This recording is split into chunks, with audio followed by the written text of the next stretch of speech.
still dealing with the floodwater following days of downpour, but there is help on the way. Yeah, CBS 4's Deborah Souverine has been following the flooding for days now and has more on to what's going on there now. Deborah?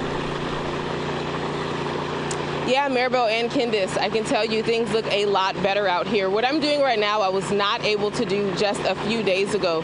You can see most of the water in this area has receded, and it's because of this right here.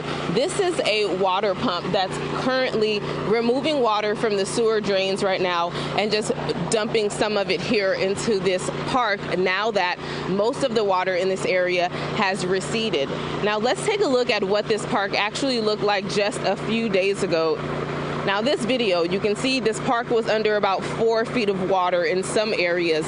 Now this is Saga Lake Park where we are now, as I mentioned, and that video was from Monday when Saga Lake overflowed for the second time, sending tens of thousands of gallons of water into the surrounding neighborhood. And while the flooding was bad here, it could have been much worse if it weren't for structures like this. Now these are used for water control to prevent severe flooding and some of the issues that come with it.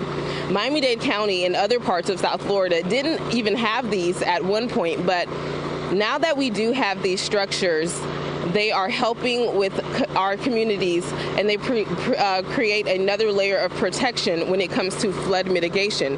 FIU professor Dr. Sue Kopp explains how they work. One of the primary purposes of these is to prevent saltwater intrusion. So in the past, when we didn't have them, saltwater could come up from the bay and move up the channels and leak into the aquifer basically, and then ruin some wells. So they put these structures in to prevent that from happening primarily. Right, so that's one layer of protection, and these pumps act as another. Now this water you're seeing is being pulled, as I mentioned, from a sewer drain just a few feet away from us to make room for any rain that we may receive later this week.